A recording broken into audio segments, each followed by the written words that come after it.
하나님 할아버지의 성경 한자.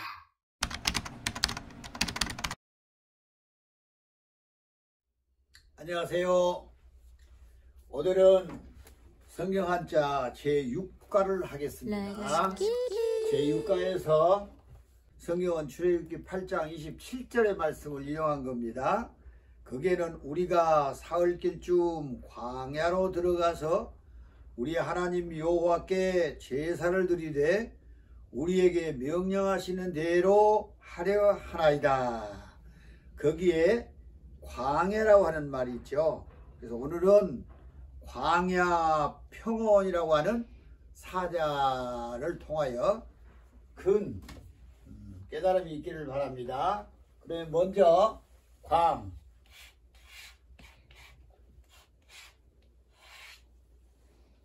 광활할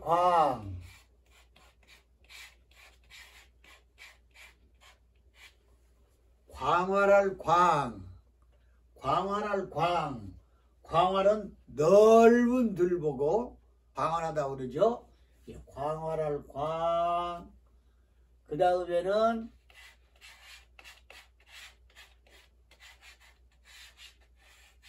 들야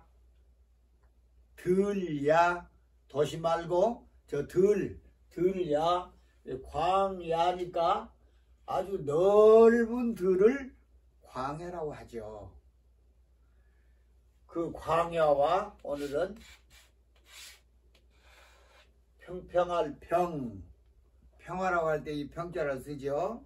평평할 그 다음에는 언덕원, 그러면은 평평한 언덕이라는 얘기가 되겠죠. 넓은 들과 평평한 언덕. 오늘 이 천자문 속에 넉자를 잘 암기하시고 또 생활에 활용하는 귀한 여러분이 되시기를 바랍니다. 다시 한번 따라합시다. 우리 훈음을 하겠어요. 광활할 들야 평평할 언덕원. 다 같이 한번 따라합시다.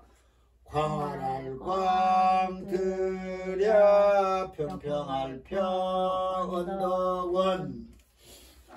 광야 평원 비슷한 단어죠. 넓은 들, 평평한 언덕.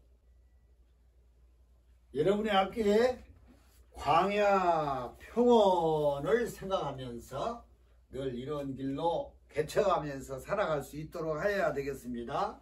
그렇다면 오늘 이 글자의 부수를 봐야 되겠죠. 먼저 광활할 광자의 부수는 어디일까요? 제일 앞에 있는 날일자가 이 광활할 광의 부수예요. 그 다음에 들야자도 왼쪽에 있는 마을 이자가 이 글자의 부수예요. 마을리 부수. 그 다음에 평평할 평자는 방패 한자가 이 글자의 부수예요. 여덟 팔자가 아니에요. 그 다음에 이 언덕원자는 이 글자가 언덕엄 그래요. 언덕엄 비슷하죠? 이거는 집엄. 이 위에가 없는 거는 언덕엄. 쉽죠? 네. 210넉자의 부수 중에 오늘 4개가 나왔어요. 하나는 날일, 여기는 마을리, 평자에는 방패간, 이 원자에는 언덕엄, 원 비슷하죠? 언덕, 기억하세요. 또 앞으로도 늘 나와요. 그러면은 서순을 할 수 있도록 하겠습니다. 이 넉자를 어떻게 써야 좋나? 이 광자는, 광활할 광자는 왼쪽에서부터 오른쪽으로 쓰면 되겠죠. 이 광활할 자를 왼쪽에서 쓰니까 하나, 둘, 셋, 넷, 다섯, 여섯, 일곱, 여덟, 아홉, 열, 열하나, 열둘, 열세, 열네, 열다섯, 열여섯, 열일곱, 열여덟, 열아홉, 19획이 되겠어요. 좀 획수가 좀 많죠? 19획. 광활한 광. 이 앞에 넓을 광자는 앞에 나왔었죠? 그 다음에 들야는 이 글자도 보니까 왼쪽에서부터 써야 되겠죠? 왼쪽에 마을이 붙어서 하나, 둘, 셋, 넷, 다섯, 여섯, 일곱, 여덟, 아홉, 열하나, 들야. 그 다음에 평평할 평은 하나, 둘, 셋, 넷, 다섯. 쉽죠? 그 다음에 언덕원자는 하나, 둘, 셋, 넷, 다섯, 여섯, 일곱, 여덟, 아홉, 열. 이렇게 해서 서순을 써봤어요. 물론 서순에 맞지 아니하여도 글자는 글자지만 서순에 맞도록 쓰면은 글자를 쓰기도 쉽고 보기도 좋아요. 서순에 맞춰서 써보려고 노력을 많이 한번 해보세요. 특히 여기에 광활할 광자에 보면은 이 안에 있는 넓을함, 이 글자를 다시 한번 이쪽에 있는 것만 써보면은 시범자에 이 황자가 들어있죠. 누루황자. 누루황자를 하나, 둘, 셋, 넷 이렇게 하고 그 다음에 이렇게 하고 먼저 내려 끄면 좋아요. 그러면 이렇게 하기 쉽잖아요. 발전하기가. 이제 발전자를 하나, 둘, 셋, 넷, 다섯 이렇게 쓰는 방법이 여러 가지 있지만 이게 제일 정통 방법이에요. 이렇게 쓰죠. 하나, 둘, 셋, 넷 이렇게도 되기는 되죠. 그런데 하나, 둘, 셋, 넷, 다섯 이렇게. 알았지요? 그러면은 광야 평원에 대하여서 부수와 훈음과 성독과 서술을 다 한 거예요. 알았죠? 다시 한번 복습해 봅시다. 훈음을 하겠습니다. 광활할 광, 들야, 평평할 평, 언덕원. 성독을 해봅시다. 광야, 평원. 됐죠? 이제 쓰는 방법은 아까 쓴 그대로 쓰고, 그리고 여기에 나오는 네 부수를 기억하면 좋겠어요. 다시 또 나오기는 하지만 오늘 이 부수를 외우기를 바랍니다. 그러면 글자는 우리가 오늘 이렇게 다 했고, 이 글자의 단어를 한번 생각해 보겠습니다. 성경에는 광자로 시작한 단어가 광야가 있어요. 바로 이 밑에 이 광야. 광야. 그리고 다른 단어는 못 찾았어요. 광야. 그 다음에 야자에는 야만인이라고 성경에 있어요. 야만인은 지식인이 아닌 야만인 말이요. 야만인. 짐승과 같이 비슷하게 사는 사람을 야만인이라 사람들이 그렇게 말을 많이 해요. 그리고 야영이라고 하는 단어가 있어요. 텐트를 치고 들에서 나가서 하루 저녁을 야영을 하자. 그 야영. 한자는 어려우니까 나중에 나오면 또 배우기로 하고요. 그래서 광야, 야만인, 야영 이런 단어가 있어요. 그리고 성경에는 평자로 시작한 단어는 아주 많아요.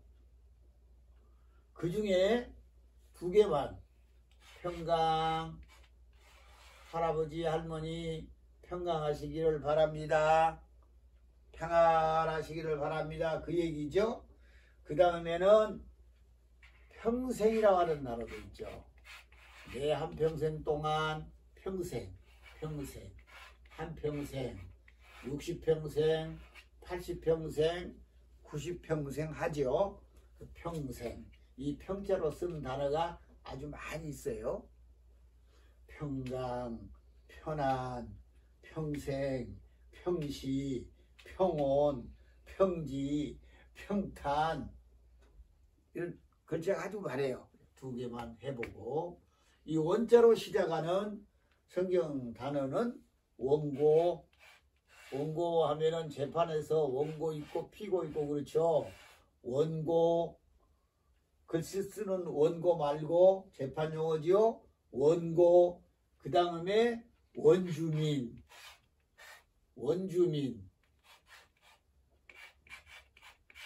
이런 단어들이 있어요.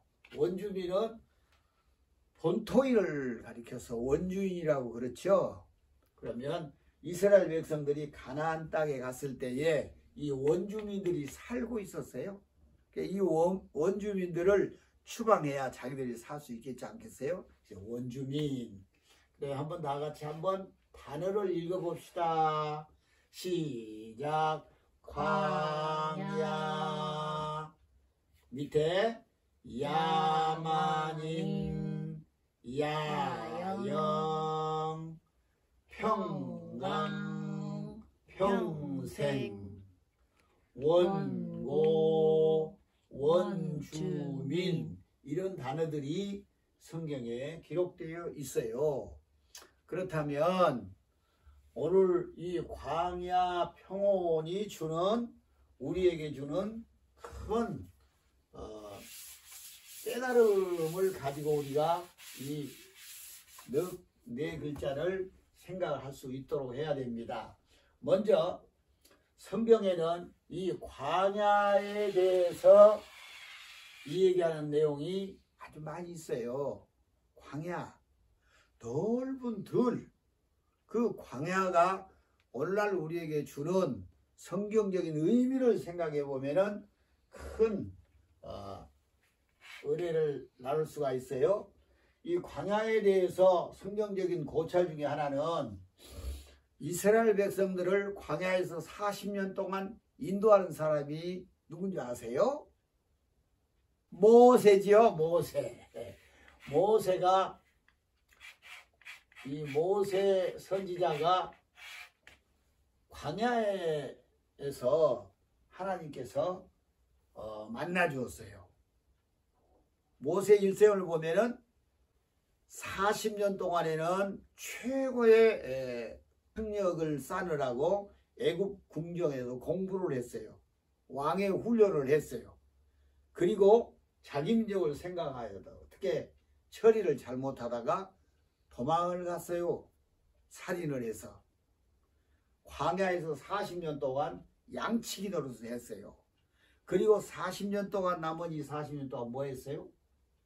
그가 이스라엘의 백성들을 광야에서 인도를 했어요. 그 인도하기 전에 하나님께서는 80살 된 모세를 광야에서 만나 주었어요. 여기는 의미가 있어요. 모세를 아주 형편이 좋았던 애굽의 궁전에서 만나 주시지도 않고 저 사람이 많은 시끄러운 시내에서도 만나 주시지 않고 고독한 광야에서 모세를 만나 주었어요. 우리가 이 땅에 사는 동안 인생살이 속에 혹시 어려움이 있다고 는 탄식할 필요가 없어요. 그때 하나님이 만나 주세요. 이 의미를 우리가 깊이 깨달아야 돼요. 모세는 광야에서 하나님을 만났어요. 인생살이 어려움 속에 우리도 광야 같은 세상에 살 수가 있어요. 뭐 짧게는 하루, 또 길게는 몇 년 이런 길이 있어요. 그러나 거기에 정신을 차리고 사는 사람들에게는 하나님이 항상 그를 광야에서 만나 주세요. 그러므로 우리의 생활이 어떤 환경이든지 간에 우리의 마음이 간절해서 그리고 우리가 깨끗해서 하나님을 만나는 그러한 하나님의 사람이 되면은 광야 평원이 아주 의미 있는 하나의 사자의 글자가 될 거예요. 그 다음에 이 광야에서 되어진 일을 보면은 이스라엘 백성들이 광야로 진입해서 40년 동안 살게 되었는데 우리가 아는 바와 같이 그들은 농사할 수가 없었어요. 왜냐하면은 1년 동안 머물러 있다가 가자 하면 가야 되고 한 달 머물러 있다가 가자 하면 가야 되는 거예요. 광야 생활에는 머물러 있을 수 없는 세월이기 때문에 농사할 수 없었어요. 그때 하나님께서는 장정만 60만이 되는 대군을 뭘로 광야에서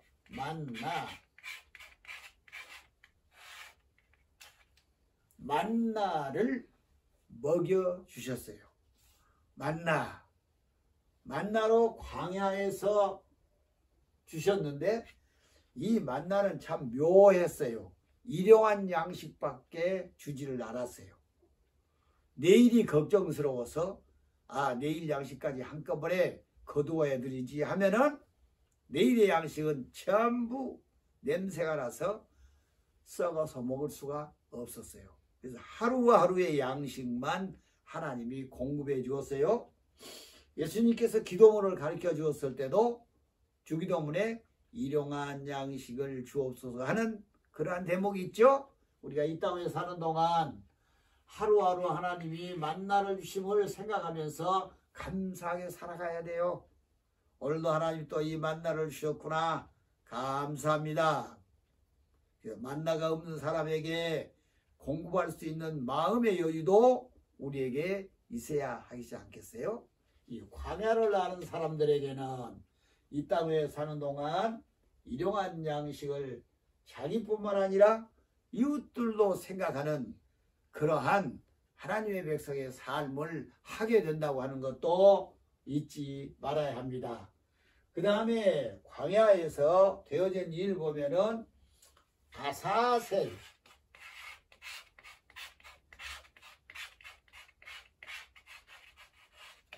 성경에 읽어보면은 이상한 말이 하나 나와요. 아사셀 염소라고 하는 말이 나와요. 이 아사셀은 우리말이 아니죠. 보냄을 받았다 하는 그 뜻이에요.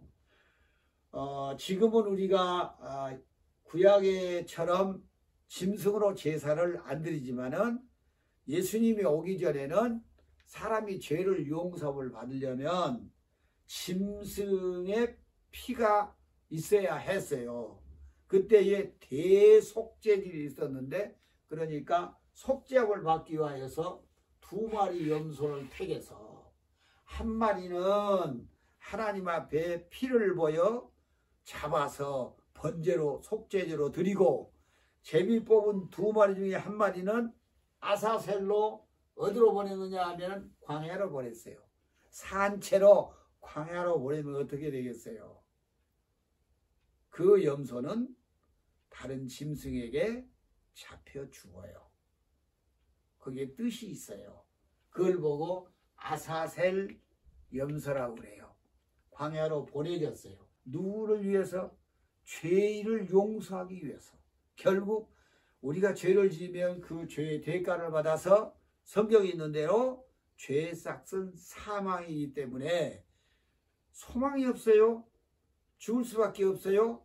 그러므로 면할 수 있는 길은 짐승을 잡아서 대신 하나님 앞에 제사를 드리고 용서를 받고, 또 아사셀 염소 한 마리는 광야로 보내져서 내 죄 때문에 죽을 수밖에 없는 이 묘한 비밀이 들어있어요.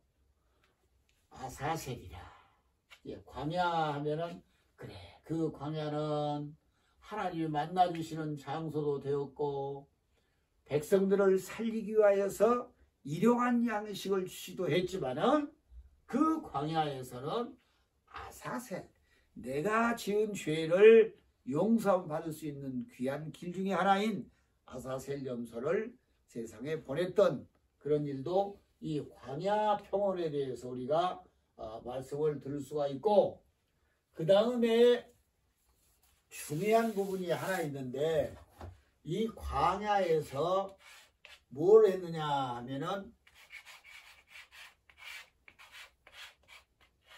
한자를 안 썼어요. 회개.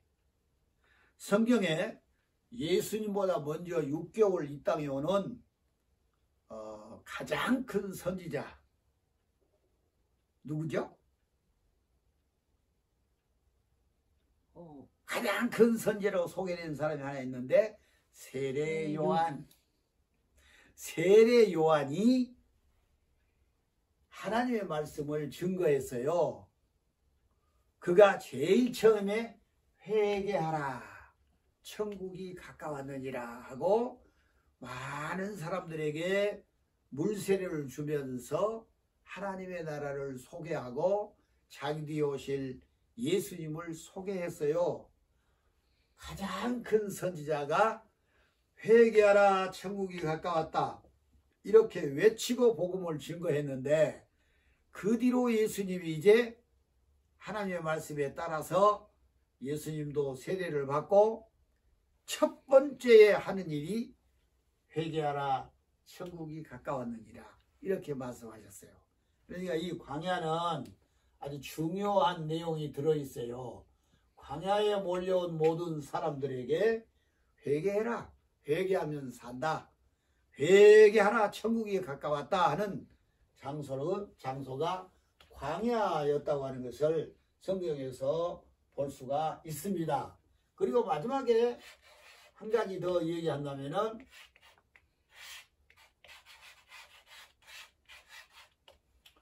광야에서 예수님이 시험을 당했어요. 성령의 이끌림을 당하여 예수님은 광야로 가서 마귀에게 시험을 당했던 것이 성경의 마태복음 4장에 기록하고 있어요. 이 시험은 사람을, 예수 그리스도를 완전히 악한 마귀가 정복하고자 하는 그러한 내용이 들어있어요. 오늘날 이 세상에서도 악한 마귀는 지금도 있기 때문에 우리를 시험하고 있어요. 그런데 이 시험은 두 가지죠. 한 시험은 테스트라고 하는 시험은 괜찮아요. 그 시험을 하면 할수록 실력이 나아지지 않았어요? 하나님께서는 우리를 이 악한 시험, 템프테이션이라고 하죠. 그 시험은 안 하시지만은 테스트 시험은 하나님을 하셔요. 하나님도. 그런데 예수님이 받은 시험은 테스트 시험이 아니고 유혹의 시험이었어요. 그 시험의 내용을 보면은 예수님이 40일 동안 금식을 하실 때에 마귀가 나타나서 주이신 예수님에게 돌로 떡을 만들어 먹어라 이렇게 유혹을 했어요. 배고픈 예수님에게. 경제적인 시험을 한 거죠. 오늘날 우리들도 세상에 살면서 돈 시험, 떡의 시험이 아주 많아요. 돈 때문에 죄를 지어요. 이 돈 때문에 양심을 팔아먹어요. 그런 일들이 아주 많아요. 그런 시험을 어떻게 이길 수 있었던가? 예수님은 우리에게 이 시험을 이길 수 있도록 한 방법을 말씀해 주었는데, 사람이 떡으로만 살 것이 아니라 하나님의 입으로 나오는 모든 말씀으로 사느니라. 이렇게 예수님이 마귀를 물리쳤어요. 우리들도 하나님의 말씀을 익히 알아야 이 시험을 물릴 수 있다고 하는 예수님께서 우리에게 잘 일러주셨습니다. 그리고 예수님은 또 성경 꼭대기에 올려버려서 뛰어내려라. 하나님의 천사가 내 발을 살펴니 이렇게 해서 다치지 아니할 거다. 예수님께서도 그 시험을 예수님이 어떻게 이기셨나?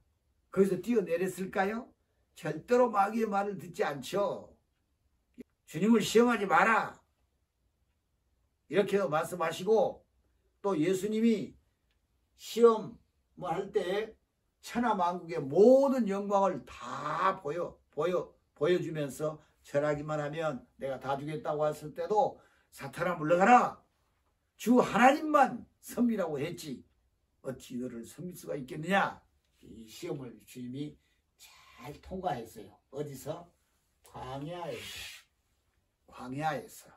그래서 오늘 우리들은 광야 평온할 때에 글자 4개만 알면 무슨 소용이 있겠습니까?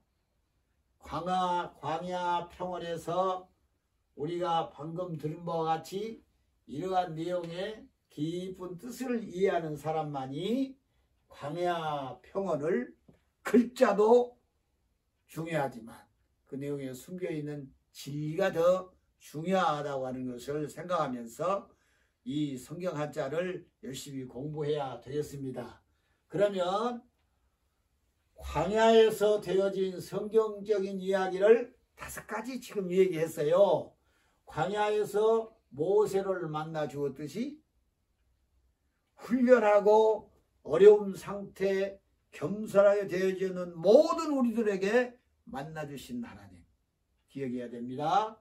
그 다음에 하나님께서 이스라엘 백성들을 특별한 방법으로 인도했으니 농사하지 못하는 그 환경 속에 만나를 주어서 그들을 모이셨던 것, 한평생 하나님께서 우리에게 주의 뜻대로 살아가는 백성들에게 필요할 때마다 만나로 공급하신다고 하는 것을 잊지 말아야 됩니다. 그리고 이 땅에 사는 동안 여러 가지 죄들이 우리에게 있는데 이 모든 죄를 속량할 수 있는 길이 아사셀, 속죄, 회개, 또 시험을 이기는 놀라운 방법, 광야 평원에서 우리가 배운 영적인 진리예요. 그렇다면 오늘 이제 광야 평원을 다시 한번 훈음으로 하고 오늘 마치려고 해요. 다 같이 기억하고 있죠? 훈음 다 같이 시작. 광활할 광들야 평평할 평 언덕원. 아주 잘했어요. 다음에 제 7과 하기로 하고 오늘 여기까지 마치겠습니다. 안녕. 끝. 구독, 좋아요, 알림 설정.